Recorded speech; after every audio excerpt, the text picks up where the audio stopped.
Nesta segunda sessão vai estar a moderar os trabalhos o Dr. Pedro Dias e os oradores serão o engenheiro Nuno Martins e o engenheiro José Madureira. Muito bem. Então, mais uma vez, bom dia a todos. Vamos dar continuação às nossas jornadas técnicas para a sessão 2. E nesta sessão vamos falar, com a ajuda dos engenheiros Nuno Martins e José Madureira, vamos falar da Diretiva 2014-45 e da repercussão que isso tem na nossa legislação das deficiências. Esta é uma legislação que já está em preparação há algum tempo. A Comissão Técnica da ANSIA já comentou e propôs esta legislação ao IMT há cerca de um ano e, portanto, está neste momento no IMT para ser publicada. E numa primeira fase eu ia pedir ao engenheiro Nuno Martins que fizesse a sua apresentação precisamente no enquadramento nesta Diretiva 2014-45. Por favor, engenheiro.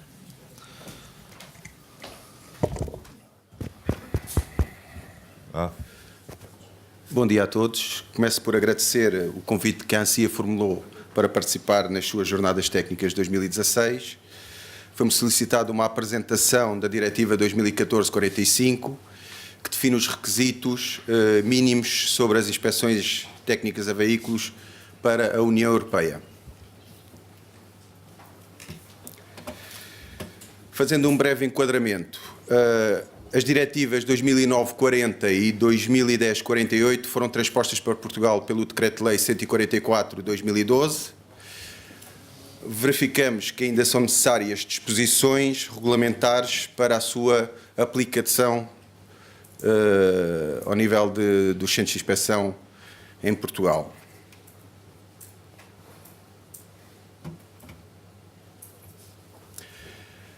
A deliberação IMT, e no seguimento do que tinha acabado de dizer, a deliberação do IMT sobre a classificação de deficiências que estava previsto no artigo 10º do Decreto-Lei 144/2012, ainda se encontra por publicar.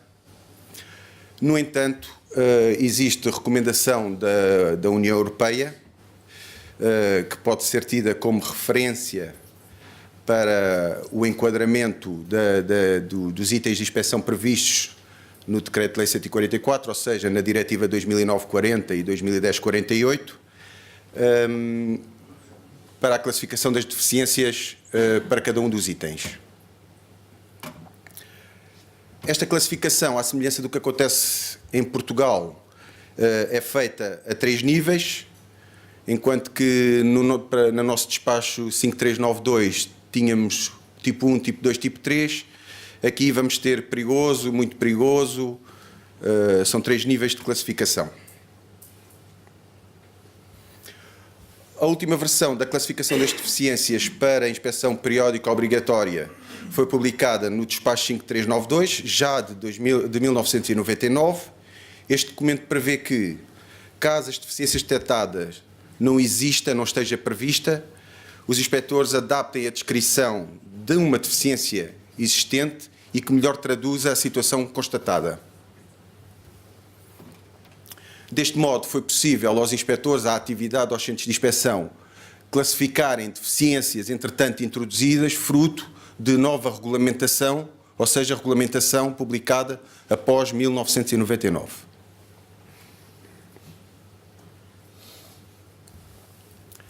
A Diretiva 2014-45 ainda não foi transposta para a ordem jurídica nacional, mas terá de ser até 20 de maio de 2017.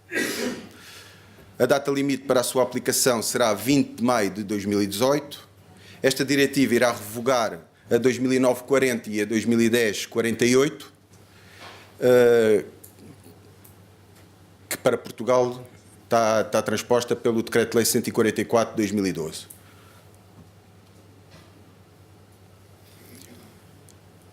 Feito este enquadramento, iremos então entrar na parte da Diretiva 2014-45 e com as aplicações, as considerações nela introduzidas. A inspeção técnica de veículos tem por objetivo assegurar que os veículos mantenham condições aceitáveis de segurança e proteção ambiental, e sublinha a parte de segurança e a parte ambiental. A diretiva enquadra as inspeções em estrada e prevê a sua existência, mas sempre complementares às inspeções técnicas de veículos, às inspeções periódicas. As inspeções em estrada incidem essencialmente em veículos comerciais. Esta diretiva não impede que os Estados-membros definam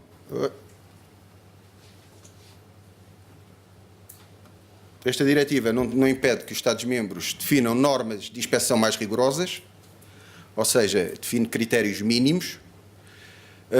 Como nota informativa, existem estudos do CITA, já publicados, que apontam, por exemplo, para critérios para a componente ambiental mais apertados do que os que estão previstos na diretiva que estamos a analisar ou a apresentar. Mais à frente vamos ver esse estudo e algumas conclusões dele. Em qualquer dos casos, deve ser sempre salvaguardado o princípio de que a inspeção técnica de veículos deve ser simples, rápida e pouco onerosa. No entanto, não podemos, de forma alguma, deixar que ela se torne ineficaz. A inspeção tem que ser eficaz, garantindo aqueles 3 princípios que vem também espelhado na diretiva. Anomalias nos sistemas técnicos têm impacto na segurança rodoviária e podem contribuir para acidentes. Isto todos sabemos, mas, mais uma vez, a diretiva reforça. Introduzir melhorias no sistema ITV, que contribuam para a detecção atempada de deficiências. Pode evitar acidentes.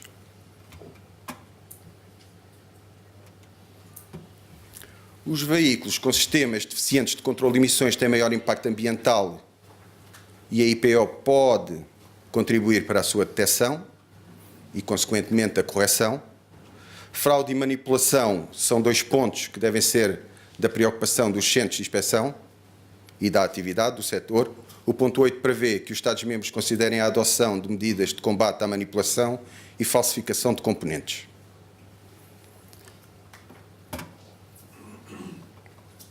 A regulamentação e procedimentos atuais têm limitações, como todos sabemos. Não é possível detectar todos os tipos de manipulações que são feitas nos veículos. Dou como exemplo a remoção do filtro de partículas, com os critérios que tínhamos anteriormente para o teste de opacidade, dificilmente seria reprovado um veículo nessas condições. Esta diretiva vem apertar um pouco os critérios. No entanto, o estudo feito pelo CITA ainda faz mais um reforço nesta situação, de forma a despistar, ou pelo menos inibir a realização de alterações nos veículos. Estudos para a definição de métodos de inspeção para a medição de níveis de NOx já estão a ser realizados. E aqui temos uma boa notícia para Portugal, é que estamos bem apetrechados de dinamómetro, que vai permitir realizarmos testes aos veículos em situações de carga. Ou seja, se a diretiva vier a evoluir no sentido de começarmos a fazer algum controle de emissões de NOx, seja no contexto de inspeção periódica obrigatória, seja no contexto de inspeção extraordinária, o facto dos nossos centros de categoria B disporem desse equipamento dão-nos condições técnicas para poder dar resposta a essa diretiva. Pelo menos estão reunidas as condições para fazer o ensaio em carga. Esta diretiva também reforça a questão do OBD como instrumento para a inspeção. Nos veículos Euro 6, os sistemas OBD estão a tornar-se mais eficazes na avaliação de emissões, o que justifica a sua utilização como método equivalente aos testes atualmente realizados, ou seja, o teste de analisador de gases e o teste de opacímetro. A diretiva também dá abertura aos Estados-membros para veículos até a Euro 6, que no caso anterior aplica-se essencialmente a veículos Euro 6. Neste caso dá abertura para os Euro 5, mas deve ser verificada a adequabilidade dos critérios que estão a ser considerados para a avaliação. Os fabricantes dos veículos devem fornecer os dados necessários para a verificação dos componentes de segurança e de controle de emissões para o âmbito da IPO. Ou seja, vem também lá espelhado a necessidade de, ou pelo menos a preocupação de ter acesso à informação do fabricante do veículo. Eu agora entrei também aqui na página do TRIP. Tá. Para que o inspetor possa ter em consideração na análise que está a efetuar. Nos sistemas eletrónicos dos veículos deverão ser incluídos as listas de itens a inspecionar. Ou seja, a diretiva reconhece a mais-valia que pode ser introduzida na inspeção do controle dos sistemas eletrónicos dos veículos e reforça a necessidade de se vir a introduzir este item como critério para a avaliação das condições de circulação do veículo.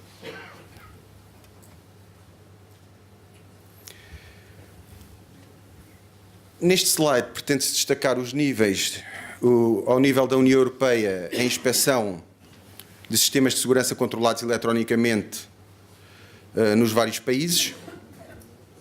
Podemos verificar que, no caso da Alemanha, a verificação dos sistemas de segurança controlados eletronicamente passou a ser mandatório em 2006, sem recurso a equipamento diagnóstico. Em 2012 passa a ser, entre 2012 e 2013, passa a ser voluntário, mas já recorrendo a equipamento diagnóstico, e mais à frente vamos ver o que é que poderemos retirar da utilização do equipamento, e de 2015 para a frente passa a ser obrigatório. Ou seja, eles já introduziram na Alemanha o equipamento diagnóstico via OBD para a inspeção dos veículos. Esta informação, este slide, foi apresentado no âmbito do grupo de trabalho do CITA. Em Portugal, o que é que nós temos? Em 2010 passa a ser voluntário a verificação dos sistemas com indicador visual que possa existir no quadrante do veículo, e em 2018 a introdução do sistema diagnóstico está prevista, mas de modo voluntário. Ainda não vincula os países à adoção deste sistema.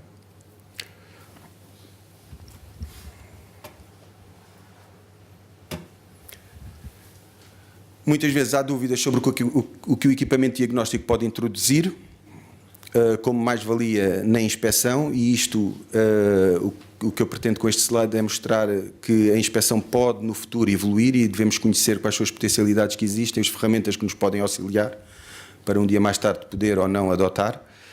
Exemplo da utilização do equipamento diagnóstico, neste caso para o teste do sistema de travagem. Como vão ver no filme, em função da pressão no circuito de travagem, que é um input que nós vamos ter do sistema de diagnóstico OBD, vai ser fornecido um valor de força de referência de travagem, ou seja, pela pressão que eu tenho no circuito, vou saber qual é a força que o fabricante prevê de travagem, que por sua vez me vai permitir comparar com o que eu estou a medir no frenómetro. Ou seja, eu vou conseguir desta forma avaliar se a força que eu estou a exercer no pedal é excessiva para a força que eu estou a obter na roda. Introduzi um filme para tentar mostrar-vos o que é que acontece. Pronto, aqui está a ligação do equipamento diagnóstico ao veículo,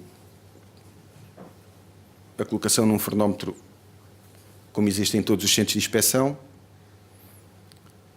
Aqui já se faz o diagnóstico a todos os componentes e sistemas do veículo, processo de travagem. Vejam a pressão de travagem versus força de travagem. E temos o nosso frenómetro a indicar-nos se está ou não está ok. Há filmes muito engraçados sobre a prática na Alemanha. É uma realidade um pouco diferente da nossa, o processo de inspeção, o ciclo. Isto aqui o que é que se vai refletir?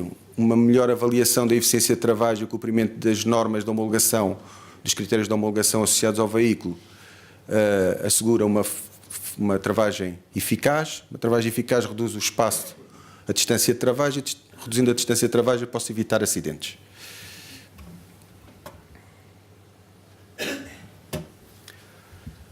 Os nossos vizinhos espanhóis promoveram a realização de um estudo sobre a incorporação de equipamentos de diagnóstico na inspeção técnica de veículos, incide essencialmente nos veículos da categoria M1, ou seja, veículos até 9 lugares. Nós costumamos dizer ligeiros, mas são veículos até 9 lugares. Essencialmente, os que tiveram no estudo foram os ligeiros. Deste estudo, destacamos que a verificação dos sistemas de segurança eletrónicos é viável e de possível aplicação, é a conclusão que eles tiram. A taxa de acesso aos sistemas, a permeabilidade que o sistema deu para o ABS foi de 50%, 70% para os airbags e na parte do controle de estabilidade os outros sistemas tiveram um resultado menos positivo de 12,6%. Verificou-se que 24,7% dos veículos tinham códigos de avaria nestes sistemas. Dos veículos testados, 67% da amostra que nós tínhamos, do universo de veículos, da amostra de veículos que nós tínhamos, que eles tiveram, neste caso no estudo, tiveram acesso à ficha OBD em 67% dos casos. E o tempo de inspeção no estudo, o tempo médio foi de 5 minutos, mas numa situação real pode variar entre 2 e 13 minutos.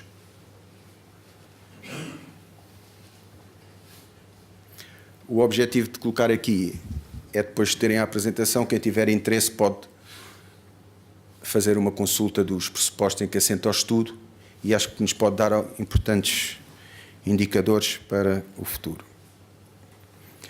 Ao nível da OBD, então o que é que temos? Facilmente eu ligando, vou fazendo um teste a todos os sistemas de airbag. Como veem aqui no canto inferior direito, ele está a verificar os vários sistemas e é conclusivo sobre a existência ou não de códigos de avaria e vai permitir, ao nível do sistema de travagem, ABS, luzes, cada vez mais complexo, com os matrix, com os LEDs, com os lasers, com os sistemas adaptativos e os sistemas de travagem estão a funcionar.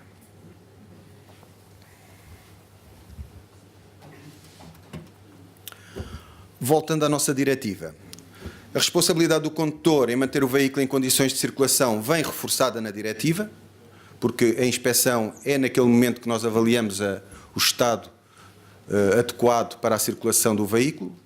Não podemos, o condutor não pode abdicar dessa responsabilidade. O preâmbulo tem um ponto sobre a fraude de quilometragem, que deverá ser considerado um ato punível. Mais à frente vamos ver que foi criada ou foi introduzida uma deficiência específica para essa situação. Prevêem também que os certificados de inspeção incluam informação sobre a quilometragem do veículo naquele momento. Para o caso português não traz nenhuma novidade, as nossas fichas de inspeção já incluem informação sobre os quilómetros e vamos avançar. Nesta parte, eu acho que é das mais importantes da diretiva e possivelmente corremos o risco de muitas vezes não darmos o devido valor. Pelo menos é a percepção que eu tenho. Uma inspeção técnica de veículos de qualidade requer qualificação e competência do inspetor. A máquina não substitui o inspetor. A máquina pode ser um importante auxiliar para o inspetor deve interpretar o que é que a máquina nos está a dar. Nesse sentido, o anexo 4 da diretiva é dedicado aos requisitos mínimos relativos à competência, formação e certificação dos inspetores. A ausência de conflito de interesse e independência dos inspetores também vem reforçado na diretiva. De certa forma, se vai enquadrar na subcláusula 6.1.11 da ISO 17020-2012, pela qual os centros de inspeção em Portugal estão acreditados.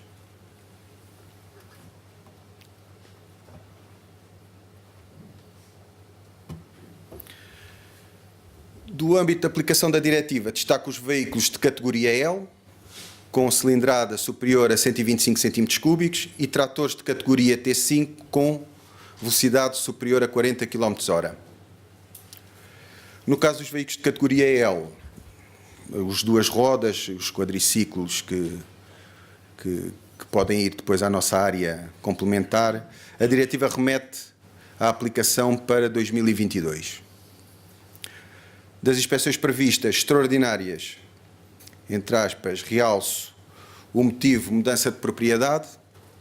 Esta inspeção vai permitir verificar o estado do veículo na fase em que se dá a sua aquisição pelo novo proprietário e registar os quilómetros nesse momento. Pode ser um indicador importante para a questão da fraude, para saber em que mão é que foi realizada a alteração, a manipulação do conta-quilómetros ou do odómetro. As periodicidades mínimas de inspeção estão definidas no artigo 5º desta diretiva, estando, no entanto, o Estado-membro autorizado a poder ajustar, desde que não ultrapasse os limites definidos.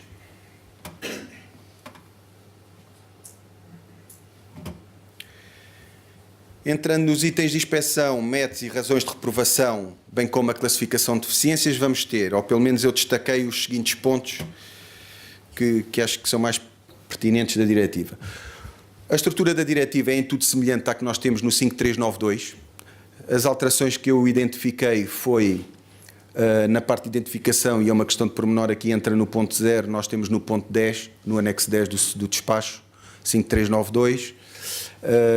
O ponto que nós temos dedicado aos veículos de transporte público nesta diretiva vem no ponto 9, em que associam ao transporte de passageiros das categorias M2 e M3. Eu acho que fará todo o sentido, mesmo porque a legislação que nós temos atualmente, o Decreto-Lei 58/2004, sobre as características específicas associadas a veículos pesados de transporte público, são aplicáveis às categorias de veículos e não ao fim a que ele se destina. Um veículo de categoria M2 e M3 tem que cumprir com isto. Esta diretiva veio ao encontro de uma realidade que nós já temos, fruto da transposição de outras diretivas.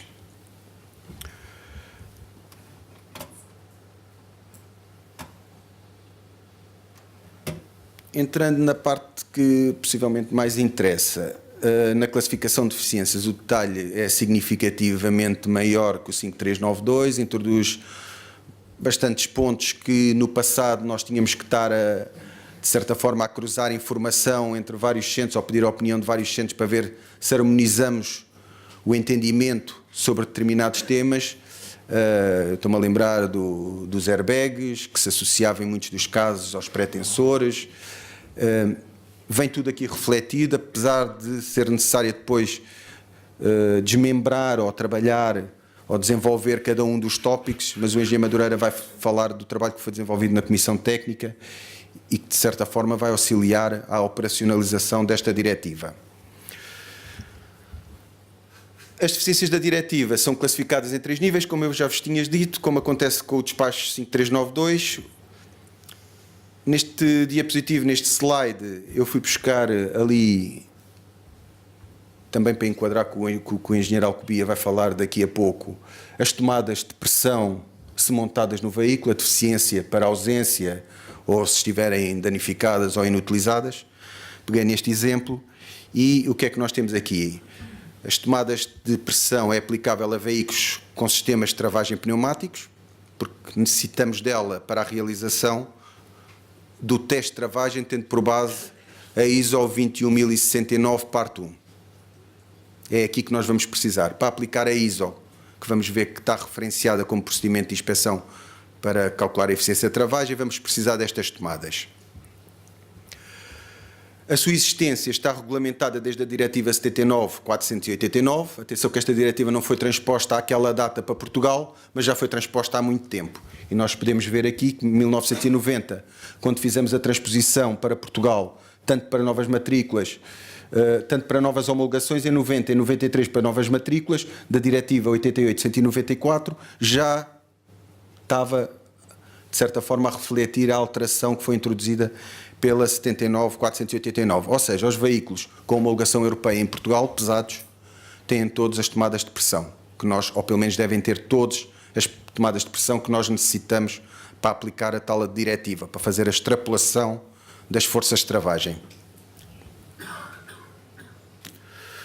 Os itens de inspeção foram atualizados e incluem, por exemplo, o travão de inércia. A Portaria 221/2012 já refere a necessidade dos Centros de Inspeção Técnica de Veículos disporem de dispositivo que permita acionar estes sistemas de travagem. Ou seja, passamos a ter aqui uma deficiência para o travão de inércia.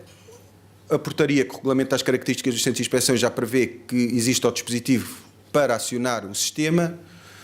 De certa forma, isto está tudo a encaixar umas com as outras.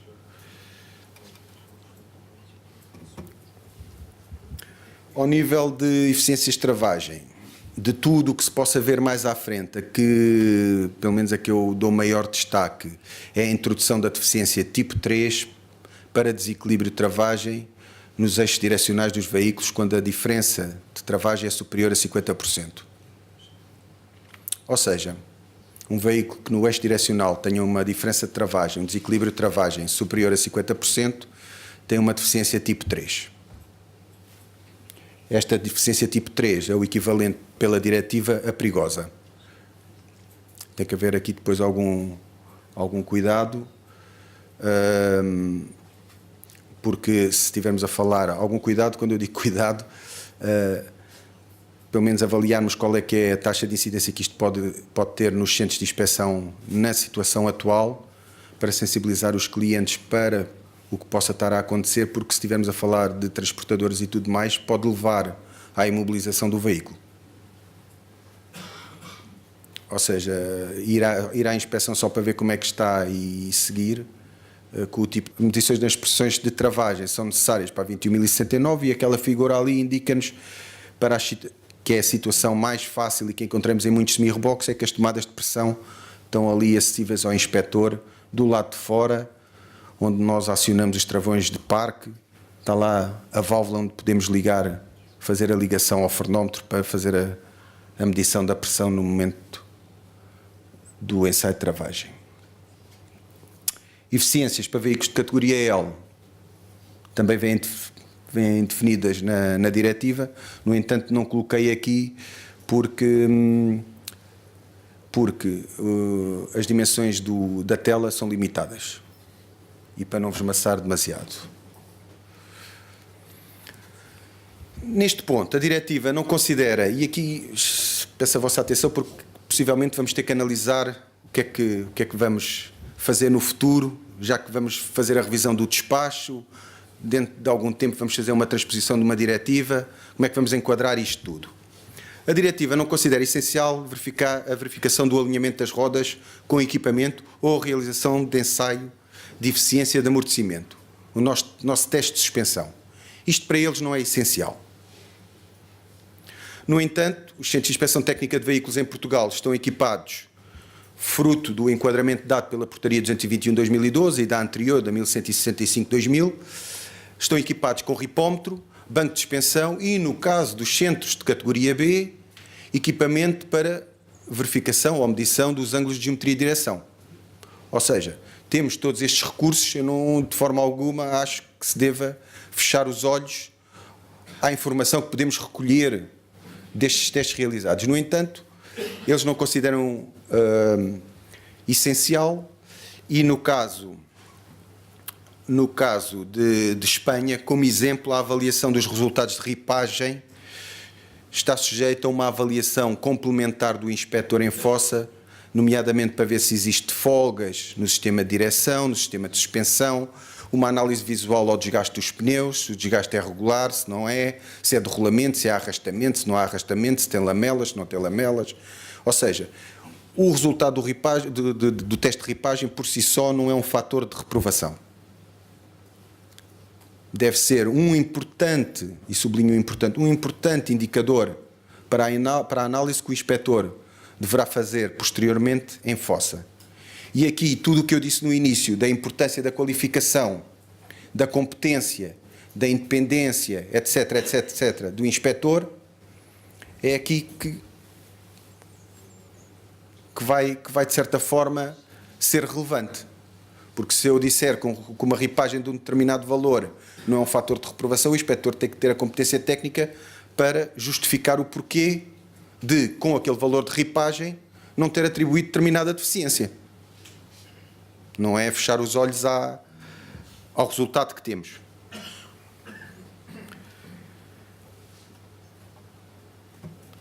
O anexo 3 da diretiva 2014/45, se dissemos que o teste de suspensão não é necessário, o que como é que vamos verificar a suspensão e a direção e tudo mais? Eles remetem para o detector de folgas. E dizem que o detector de folgas é o dispositivo para ensaiar a suspensão das rodas eixos. Vamos ver mais à frente, depois no quadro, o que é que eles lá têm. Ao nível de luzes, estávamos a falar que o Regulamento 48 tem permitido muita evolução, ou tem-se ajustado à evolução da tecnologia automóvel associada à parte de iluminação e sinalização. Vai passando aqui um filme em que realmente parece que estamos no futuro, os LEDs acendem e apagam, eu estou sempre com as luzes de estrada ligadas, elas são adaptativas, o carro vem de frente, elas contornam o carro, não vão encadear quem circula na outra faixa de rodagem, mas mal eu ultrapasso, ilumina uma estrada toda. Também quero um destes. No entanto, ao nível de eficiências, o que é que eu destaco aqui? É que eles dizem que se houver um terço, um LED que esteja a falhar, é uma deficiência tipo 1. Ora, no nosso país, dizer ao cliente que vai trocar, e isto aplica-se também aos sistemas, também tem critérios para os sistemas de travagem, para as luzes do sistema de travagem, as avisadoras, e para as luzes no voeiro. Se eu estou a pensar, não vou dizer a marca, mas tem uma régua de LEDs na luz terceiro stop, funde-se determinado número de LEDs, e eu vou dizer para substituir a régua porque ela não permite substituir o LED. E então eu vou dizer ao cliente que, atenção, vai ter uma deficiência tipo 1. Até aqui o tipo 1 não tem problema nenhum. Desde que não seja parado pela polícia, e a polícia vai ver que a deficiência não foi corrigida e tem aqui um problema. A questão é o custo associado à substituição da régua. E em Portugal isso acho que pode ser um problema na relação que nós temos com o cliente. Ou seja, como é que vamos explicar ao cliente que o facto de eu ter 3 ou 4 LEDs fundidos vai-lhe fazer, numa luz terceiro stop, vai fazer com que ele vá ter que substituir determinado componente que é oneroso. E isso acho que deve ser explorado, se podemos ou não fazer aqui alguma adaptação, se há liberdade para isso. Visto que a diretiva diz que são requisitos mínimos, neste caso teríamos que puxar o mínimo um bocadinho mais para baixo. Ao nível de alinhamento dos faróis, remete para os requisitos associados ao veículo. Que requisitos são estes? São requisitos de homologação. Atualmente, o que suporta a homologação dos veículos neste âmbito é o Regulamento 48 e dá-nos alguma informação importante para podermos desenvolver um procedimento de inspeção eficaz neste tema. Não podemos esquecer que, ao nível de inspeção, os veículos devem ser enquadrados cronologicamente. Ou seja, os regulamentos atuais não se aplicam a todos os veículos. O veículo é de 1990, atenção que em 1990 poderia haver outras regras. E deve-se ter atenção a isso, não ser radical e a definir regras transversais, que não estou a dizer que é este o caso, mas deixo o alerta. O detalhe que eu tinha falado ao nível desta diretiva vai-se refletir, por exemplo, em ter uma deficiência para o caso de haver alguma anomalia no dispositivo de limpeza dos faróis. Os jatos, que é comum os expressores que é comum terem os veículos é comum não, é obrigatório se tiver mais de 2000 lúmenes nos veículos com luzes de descarga. Foi introduzida a deficiência para verem o detalhe a que o documento vai. E, curiosamente, definem também algum critério para avaliar a inclinação para baixo, negativa, o limite inferior para as luzes de nevoeiro, dianteiras, como é natural. Se já existia que as luzes de nevoeiro da frente já existia uma deficiência para quando estava alta, neste caso introduzem para baixo e para a alta tomam como referência a inclinação das luzes de cruzamento.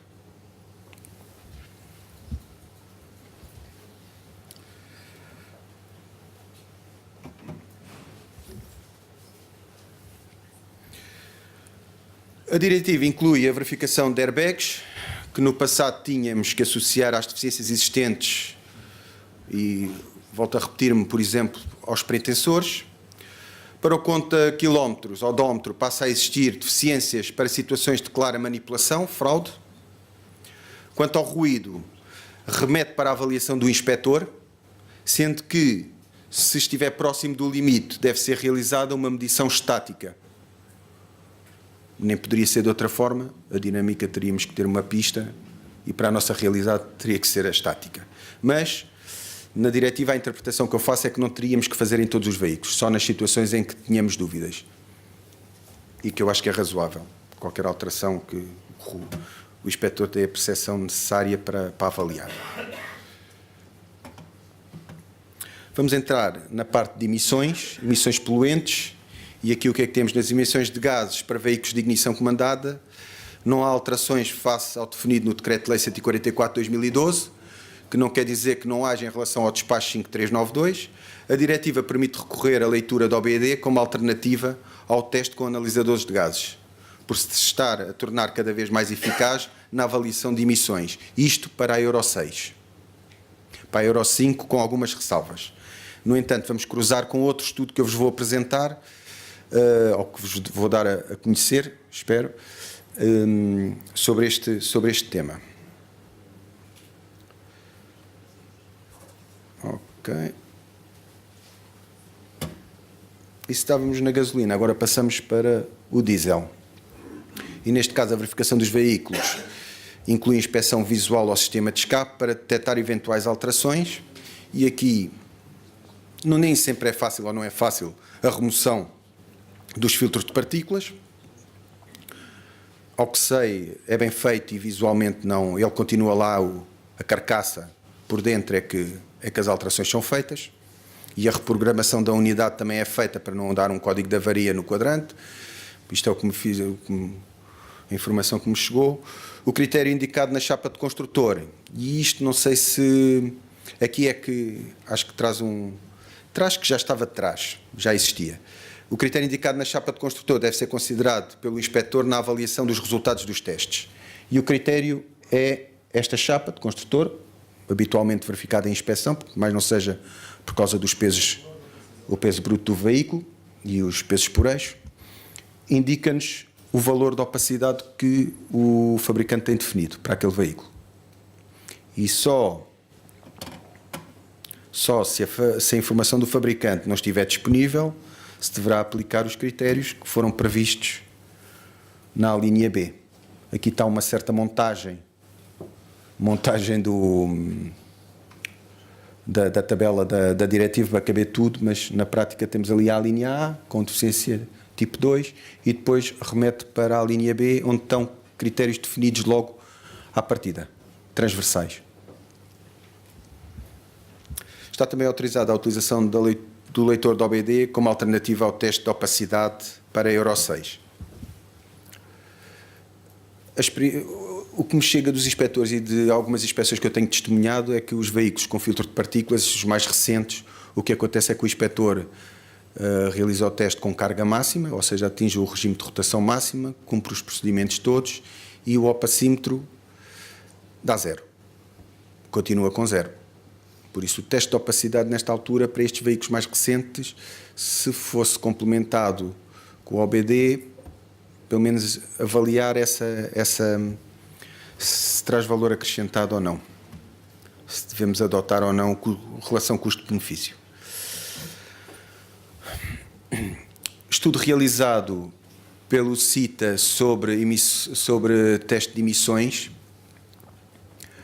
indica-nos, e este estudo é recente, 2015, a última versão que eu vi, indica-nos como recomendações que seja obrigatória a combinação do OBD com o teste na linha de escape, seja ele de opacímetro ou de analisador de gases, e como critérios para veículos Euro 4, o CO máximo de 0,1. Há países que já estão a começar a testar o 0,1 com deficiência tipo 1, mas de qualquer das maneiras não será neste ponto, pelo menos, que eu vejo a situação mais crítica. No entanto, para a opacidade definem a opacidade de 1 para Euro 4. Neste slide não mostra para o Euro 5, mas eles são ainda mais ambiciosos. No entanto, metem algumas cautelas, têm algumas cautelas face às características dos equipamentos que existem nos centros. Porque quando começar a baixar muito o valor de referência, o erro dos equipamentos e tudo mais para a opacidade pode ter influência significativa. E então deixam essa ressalva. Aqui não aparece. Próximos passos, que eu acho que também é importante, é um estudo de NOx para tentar definir um procedimento aplicável aos centros de inspeção.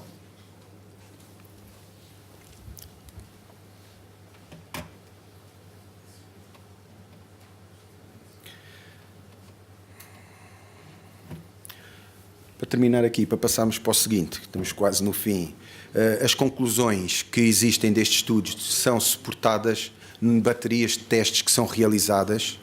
Para quê? Para tentar caracterizar o parque automóvel, o que é que estes critérios podem ter de influência na taxa de reprovação, por exemplo, o que é que eles representam nos veículos inspecionados ao nível de taxa de reprovação, quantos veículos é que podem ter, por exemplo, códigos de avarias ao nível da OBD versus os veículos que vão ter deficiências quando faz o teste com analisador de gases ou opacímetros. Pronto, depois está tudo detalhado, quem tiver interesse pode estudar. Isto são só inputs para uma eventual discussão a nível nacional de o que é que será adotado para Portugal. É esse o objetivo. Sobre o conteúdo dos certificados e fichas de inspeção, o que é que a diretiva prevê? Nada de especial. Em relação a Portugal, nós estamos a cumprir. O que é que nos falta? Um ligeiro acerto. Se a deliberação 1051/2008, que define o conteúdo dos certificados e fichas de inspeção, prevê que o modelo 80, a ficha de inspeção, tenha o número de quadro para os veículos de matrícula estrangeira.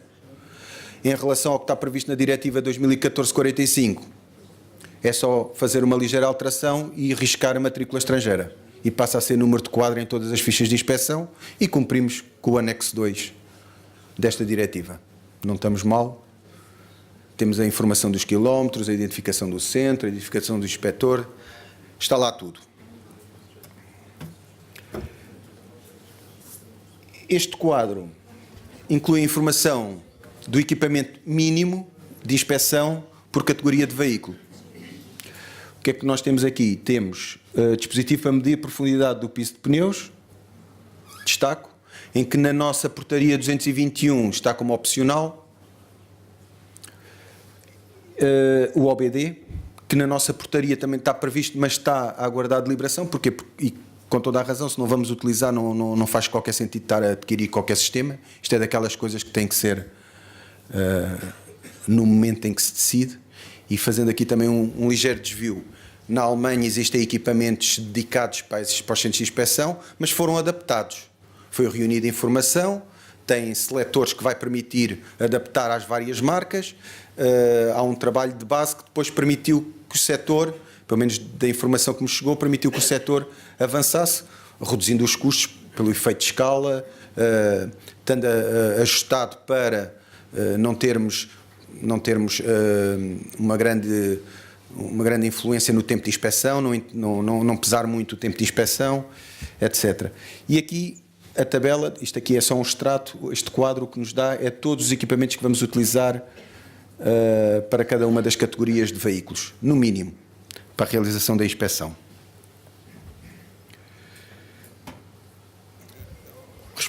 Pelo menos dando aqui uma informação de alguns olhares que eu entretanto fui trocando aqui. O número 8 refere-se ao dispositivo para ensaiar o sistema de suspensão. No nosso caso deve ser complementado com o banco de suspensão para veículos ligeiros, como é óbvio. Era a nota que eu aqui tinha e que vai dar a resposta, pelo menos fazer o enquadramento. Equipamentos de inspeção. Os equipamentos de inspeção devem ser sujeitos a ações de manutenção e calibração. Já o fazemos. As periodicidades de calibração indicadas na diretiva são máximas e podem ser ajustadas. Para a nossa realidade são muito generosas. 24 meses, 12 meses. Para a realidade dos centros com quem eu colaboro, se passássemos por estes intervalos era excepcional. O controle a efetuar aos equipamentos deve considerar as especificações fornecidas pelo regulador ou fabricante do equipamento. Na definição da periodicidade de calibração deve ser considerado, e aqui já sou eu a falar, deve ser considerado o estado do equipamento e tipo de utilização dada, a idade vai influenciar estes, bem como a opção e resultados para o controle em serviço realizado. Ou seja, eu posso dilatar a periodicidade de calibração, tenho que o controlar para quando ele lá chegar, ter a garantia que ele teve naquele período todo em condições de ser utilizado. E em condições é dentro dos intervalos de exatidão que estão definidos e regulamentados. Só como nota informativa, o anexo 4 da diretiva define os requisitos mínimos relativos à competência e formação dos inspectores e o anexo 5 refere-se aos organismos de inspeção. Conclusões. A diretiva harmoniza os procedimentos de inspeção na União Europeia. Positivo, no meu entendimento. As inspeções periódicas devem ser o garante da aptidão de um veículo para a circulação rodoviária. As inspeções de elevada qualidade requerem níveis elevados de qualificação e competência dos inspectores. Os inspectores devem estar livres de conflitos de interesse. Os sistemas eletrónicos deverão ser incluídos nos itens a inspecionar.